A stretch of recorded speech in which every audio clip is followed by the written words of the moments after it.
Magandang umaga sa lahat. Ako pala si First Lieutenant Juna Sir M. Lucena, OCC Class 54-2020. Ako ang company commander ng Bravo Company 8IB. Ngayon ay nandito tayo sa Barangay Calabugaw kung saan isa sa nahahawakan ko na barangay sa AO ng Bravo Company.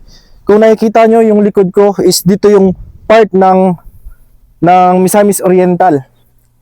Andito naka yung Claveria, then Taguluan na mga munisipyo. Then sa portion naman na to is ito yung Lakbangan, which is Lakbangan, nandito papunta yung Butuan, Gingoog, and sa portion na to is makikita natin yung Pantaron Range, which is nako-cover niya yung Agusan na portion, and itong side na to is yung Saldab Complex, which is yung nilalaroan ng area of operation namin. Itong Barangay Calabugaw is, or ang Bravo Company, is the tri-boundaries of the province of Bukidnon, Agusan, and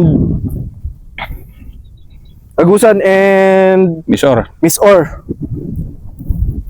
So, ang klima dito is malamig. Malamig siya dyan na nasa 1.7 meters kami ng 1,700 meters kami above the sea level. So naka-sweater nga ako eh. Ang climate dito is very cold ang climate dito, and kung sa operation naman is maraming source of water dito, hindi tayo mahihirapan, pero ang downside lang nito is kung akyatin natin yung mga bundok na yan is it takes 1 or 2 days before natin maakyat yung mga nakikita nyo sa likod ko na mga bundok. Then also this Pantaron Range, Saldab Complex is dito yung playground ng 8IB. Dito historically dito rin na neutralize si Kaoris year 2021. Then historically din siya para sa akin. Kaya during time ko na nag-PL ako sa Scout Platoon way back 2023, 3 years akong nag-PL ng Scout Platoon. Dito ko rin na tikman yung unang encounter ko. Nung March 9, 2023, which is the result of that encounter is naka-recover kami ng isang M16, 22 backpacks, then mga other submersive documents, laptops, cellphone, 14 rounds of MTO3. Ang anuhan lang nito is hindi kami nakakuha ng body count. Ang ginagamit na ko na is small unit lang kami.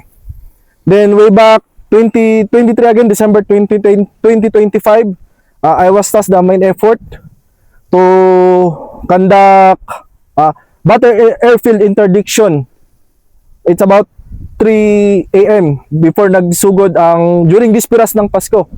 During Bispiras ng Pasko, nagsugod ang pag-deliver ng air asset natin sa kanang mga FA natin, which resulted na 10 neutralization of 10 HBT sa SRC-1, then that will result 7 high power firearms.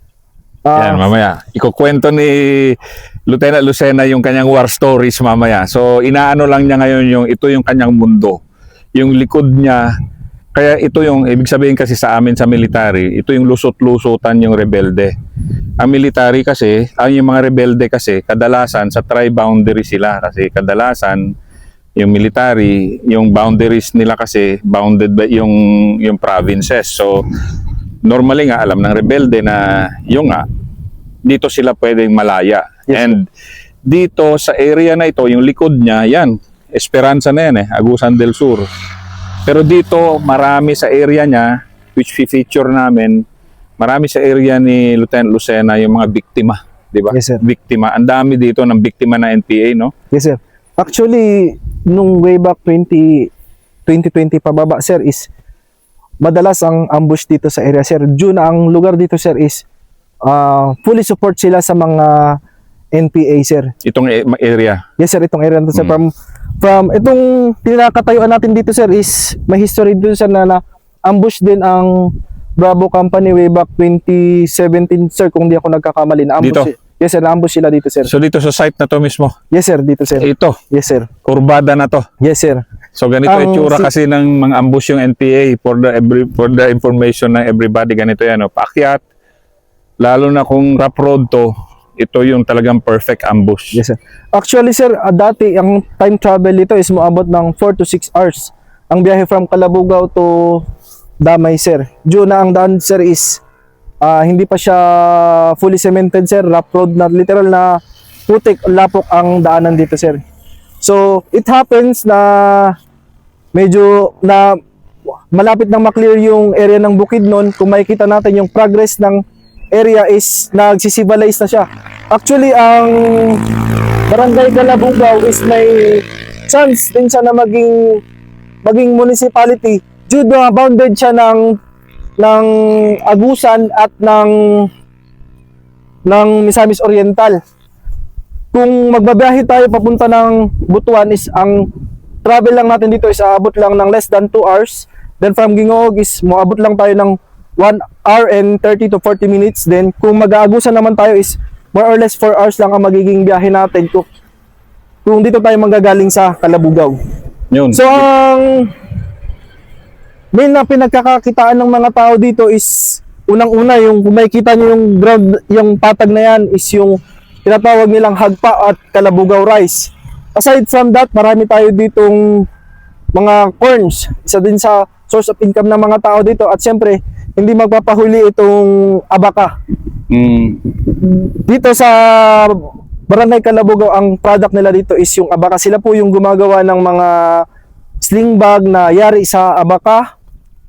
Then aside from that, other than is yung mga naiwan sa civil is more on hunting sila ang kabuhayan nila dire. Wow, sarap naman. Hunting talaga. Yes, sir. Baboy damo. May usa pa. Yes, sir, may nakukuha pang mga usa dito sa area ng sir ng Pantaron saka ng Saldab, sir, saka mga baboy ramo, sir. Napakasarap. Kaya ko ina-enjoy itong buhay ko Talagang out in the field. Pero yung Pantaron, yung background ni Lieutenant Lucena, yung Pantaron kasi very significant kasi yan ang source ng tubig pababa hanggang Cotabato. Hanggang Pulangi. Yes, sir. Dito, sige. Actually, sir, ang Pulangi is dito mag-start sa Barangay Calabugao. Talaga? Up to Valencia, sir.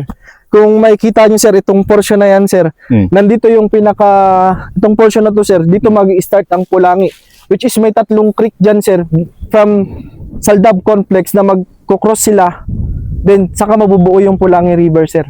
Dito. Yes, sir. Dito po sa may Sitio San Isidro, sir. Sa baba po natin dito. Kasi ang Pulangi River is napakalaki, napaka-vital na river kasi yung source ng electricity siya and irrigation and yun ang role ng army to safeguard kasi yung ganitong mga strategic areas na Yes, sir. for the economy ng ating lugar. So, yan, kita nyo yung nandyan, yan. And we are also protectors of the environment kasi Yes, sir. kung walang army dito na magbantay, naku po, di ba? Yes, sir. Ilalaging yan. Yes, sir. Actually, dito, sir, is hindi naman po common ng mga illegal logging and quarry, sir. Dahil dito, sir, is bounded tayo ng mga tribal, sir.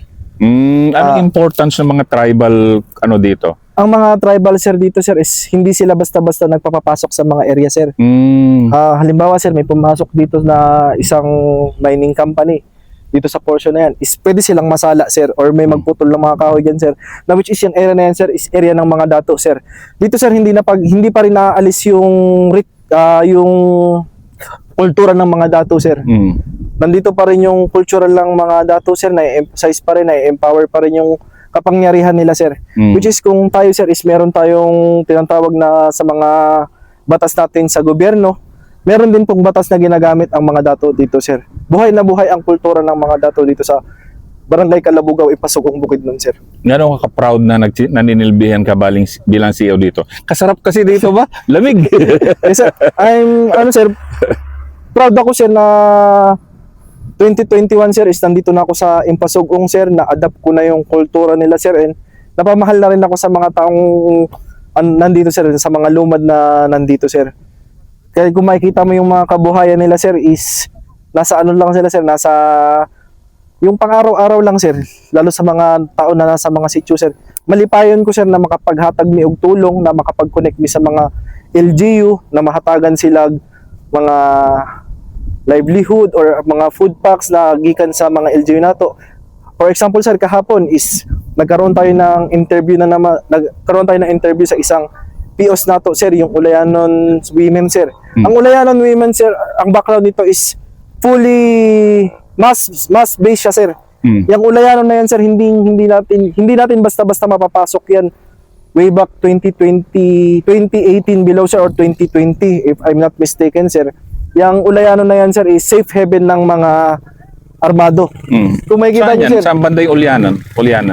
yung white na yun sir, yung taas na yan sir, yan yung Ulayanon sir. Ang armado niyan sir, kung nandyan sila sa Pantaron sir, may encounter sila, ma-wounded sila, pasok sila sa Ulayanon, magpahinga, magpa-supply, magpagamot. Kay sa Ulayanon sir, meron tayong mga medic dyan na masa sir. For example sir, tatawid sila kay ang Kalabugaw sir is prone siya sa corridor ng mob core ng kalaban. Kung gusto nilang lumipat dito sa Saldab complex sir, lipat sila dyan. Kung may encounter sila sa Saldab sir, lapit sila sa Ulayanon sir. Kay dito sir is nagpaparada ang mga armado nung una sir. Nung una. In fact, dito malapit dito namin napatay si Kauris, yung kanilang top leader ng Yes, sir. pagtatagal-tagal. That was about sir, mga September 2021 sir, ang neutralization niya. Itong portion na to sir, yung portion na yan sir, papunta ng barangay Dumalaging sir. Then na-interview ko kasi si Mayor kahapon, and focus niya ngayon yung love for nature, love for culture, and yung naimpasugong pang-tourism. And I can honestly say, ito tourist spot actually, kahit saan yata sa Impasugong tourist spot. And Yes, sir. ganda, napakaganda. Yes, ngayon sir, meron kaming mission planning regarding dyan sir, na kausapin namin yung mga admihico sir, which is yung admihico sir is pinamumunuan ng mga dato sir. Mga dato dito sa area, mga APMR sir, na parang bubuo kami ng tourist spot diri sir, na ang magmamanage sir is yung mga dato. Ganda. Para makapasok yung tourism dito sa Barangay Kalabugaw sir. Actually sir, nagdahan-dahan na nga dumadami ang mga turistang nag-aagi diri sir. Tungod itong dalan diri sa sir, sa Kiod to sir, na dito mahati yung daan ng papunta ng Agusan sir at ng Miss Or Claveria, Butuan, Gingoog sir. Napakasarap kasi dito, sa totoo lang. Yes, sir. Walang polusyon. Yan, pag anong oras na, mag-alas 10 pa lang, may pugs na dito. Yan. Ang pinaka-challenges lang talaga dito sir is yung pagligo sa umaga. Sobrang lamig. sir. Walang heater. Kahit magtanghali sir, hapon, malamig pa rin ang tubig sir. Kasi ang tubig namin sir dito is nanggagaling talaga sa sir, sa mga creek lines. Mineral water talaga. Yes sir, literal na mineral sir. Thank you, Jun. Yes, sir. Ito yung, actually, tinatawag ko tong battlefield tour. Former battlefield tour. Ngayon, tourist spot. Yes sir. Thank you, Jun. CO ng Bravo Company, 8th Infantry Battalion. Yes sir. The best battalion ng Port ID. Shout out sa aking mista, Commander ng Port ID, Ranger Mitch Iron. Napaka-snap itong mga tropa mo. Yes sir.